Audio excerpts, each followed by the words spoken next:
Hello friends, in this video we will be discussing about the basic concepts of chemistry part 1. It is necessary to know the basic concepts of chemistry before going deep into the subject. So I'll be discussing in various parts, about 5 parts. We'll be covering the basic concepts of chemistry, and this this is the first part of the basic concepts of chemistry. In this video, we will discuss about a little bit of history of chemistry, the importance of chemistry, and the matter and its nature and classification of matter, etc. So let us start with the history of chemistry. If we talk of chemistry, it is very old in India. In ancient India, chemistry was known as Rasayan Shastra, Rasatantra, Rasatriya, Rasavidya. It included even metallurgy. It included medicine, manufacture of cosmetics, glass, dyes, etc. The systematic excavations at Mohenjo-daro and Harappa that proves that the development of chemistry in India is very old. The archaeological findings says that they used baked bricks for the construction work at that time. Pottery was the earliest chemical process. Gypsum cement was also used in the construction work. Harappans used glass to make ornaments. Glass and glazes were colored by adding coloring agents like metal oxides. Now we use the dyes in that. Rigveda mentions tanning of leather, dyeing of cotton. Paper was also known in India in the 17th century itself. Kautilya's Arthashastra describes the production of salt from sea. The oldest Ayurvedic epic of India describes treatment of diseases. So all these include chemistry, and it was from very old times that we are using chemistry. Now let us discuss what is the importance of chemistry. Chemistry means it deals with composition, structure, properties, and interaction of matter. It is also called science of atoms and molecules. Principles of chemistry is applicable to diverse areas. If we talk about weather pattern, it includes chemistry. If we talk of functioning of brain, there also chemistry comes. Operation of computers, production in chemical industries, manufacturing of fertilizers, manufacturing of alkalis, acids, salts, manufacturing drugs, manufacturing soaps and detergents, metals, alloys, and any new materials always includes chemistry. The knowledge of chemistry is very important in all these areas. It plays important role in the regular meeting human needs. So if we talk of food, there exists chemistry. In healthcare, there is chemistry. In material production, I said, discussed already, that also includes chemistry. About fertilizers, if you want to manufacture fertilizers, there includes chemistry. Pesticides, insecticides, all these human needs include chemistry. Chemistry plays an important role. If we talk about national economy, development, growth of nation, that also includes chemistry. Drugs cisplatin and Taxol is effective in cancer therapy, which is nothing but chemical compounds. Design and synthesis of new material having specific magnetic, electric, and optical properties. Production of superconducting ceramics, that is including chemistry. Conducting polymers, optical fibers, everything is nothing but chemistry. Even in the industries, if we talk of manufacture of acids, alkalis, I have discussed earlier also, manufacturing dyes, polymers, soaps, detergents, metals, alloys, and any new materials always include the knowledge of chemistry, and application of chemistry is everywhere. So all the material that comes into our daily life includes chemistry, and we should know the details. The knowledge of chemistry is very much important to work in any of the field. chemistry deals with the aspects of even environmental degradation, synthesizes the alternatives, trying to synthesize alternatives for hazardous refrigerants like CFCs, which is responsible for ozone depletion, and that will cause an environmental degradation, and we are replacing that CFCs with some other alternatives. Chemistry continue to deal with the management of greenhouse gases, also methane, carbon dioxide, use of enzymes for large scale production of chemicals, synthesis of new exotic materials, and many more, and it is never ending. Now, let us start the chemistry with the knowledge of nature of matter. Anything which has mass and occupies space is called matter.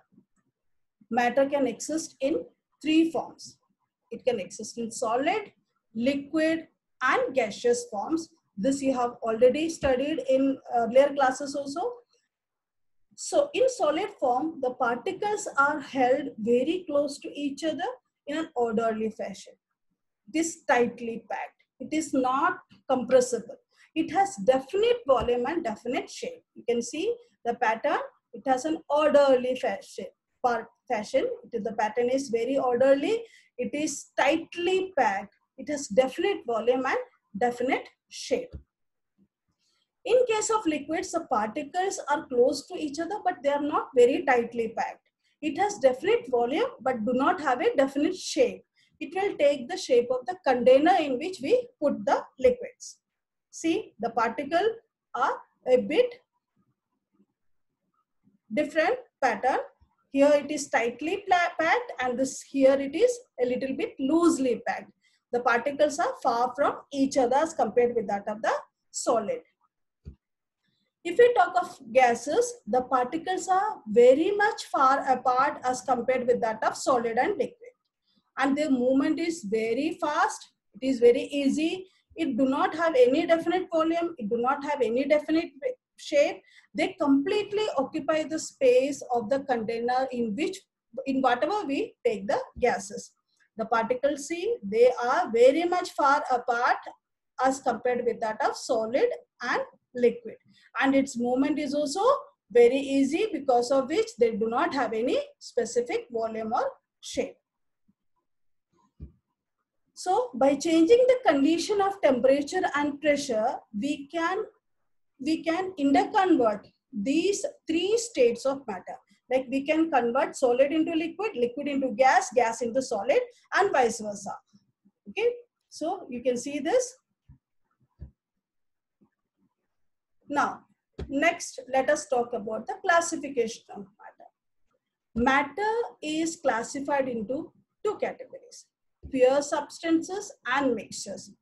Pure substances means all the constituents particles are same in chemical nature. Their chemical properties are same. See, we can take the example of copper. All the particles are of same chemical nature. In silver, the same case. In gold, it is same case. Water molecule, H2O molecule will have every time it will have same chemical nature. Glucose also will have same chemical nature. So we call them as pure substances. In case of mixtures, we say that these are nothing but particles of two or more pure substances. Or we can say that mixture of two different substances, or mixture of substances which are having different chemical natures. For example, we can say air. Air is mixture of gas, tea, sugar. This will have different type of substances mixed together, or we can say that we have particles of two or more pure substances. It can be present in any of the ratio. Now, further, pure substances are divided into further elements and compounds. What are elements? Elements consist of only one type of atoms. Okay, it may be atoms or molecules. Like we can say that sodium, it will have one type of atom. Copper will have same type of atom. Silver also. Hydrogen, there are two atoms of hydrogen, but it is of one type. Oxygen, there are two types of two oxygens.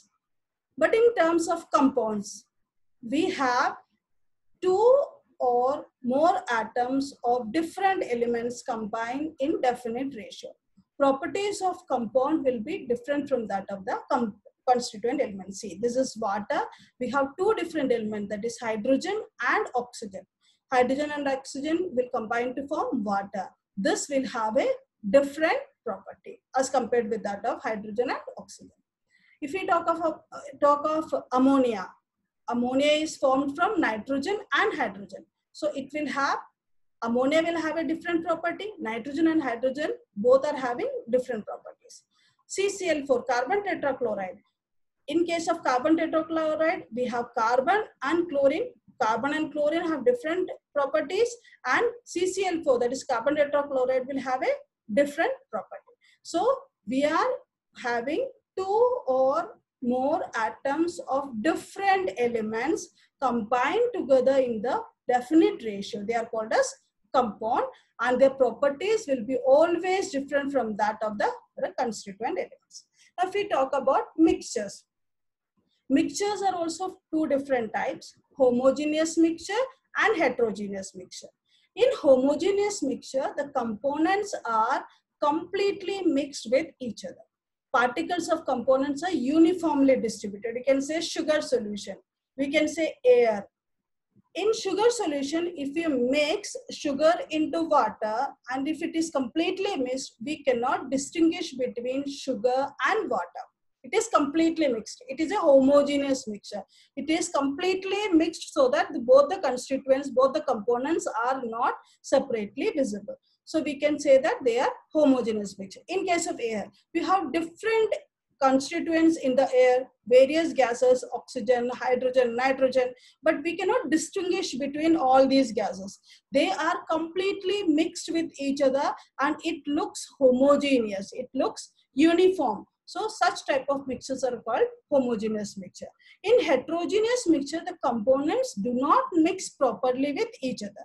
For example, if we take salt and sugar, we can separately say salt and sugar. It will not completely properly mix up with each other. Sand and water. Sand will look different. It will be separately visible, and water will be separately visible. So it is not completely properly mixed with each other, or it is not uniformly distributed.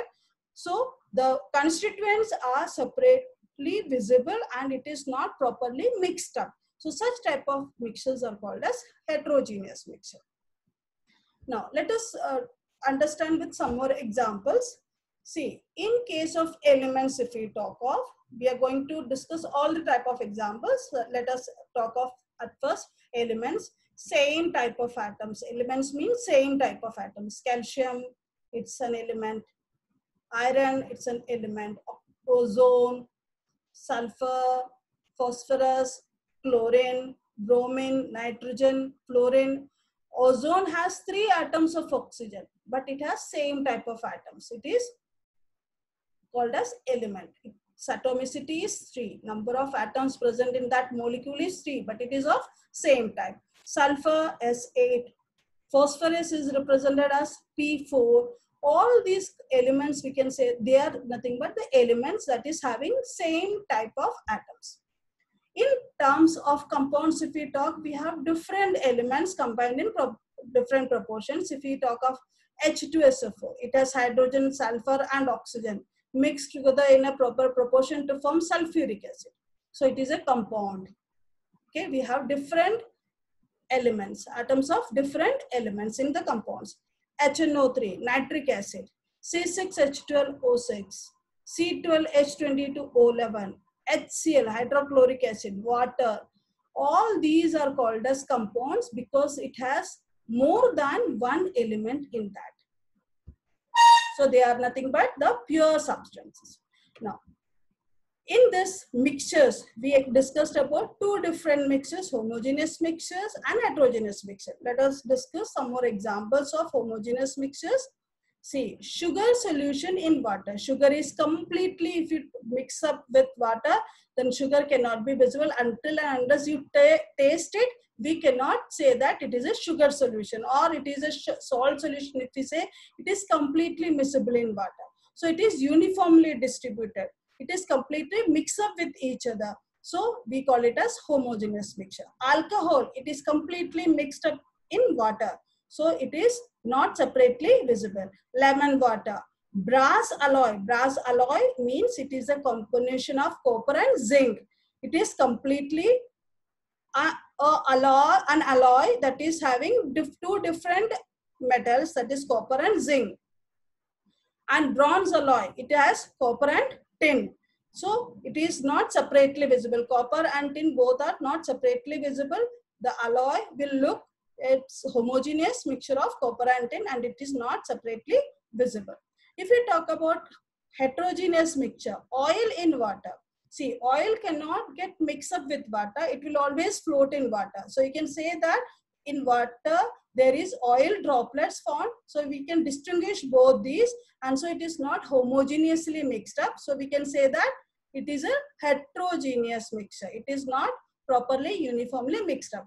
Chalk in water, it is not miscible at all. Chalk will be always visible separately and water will be separately visible.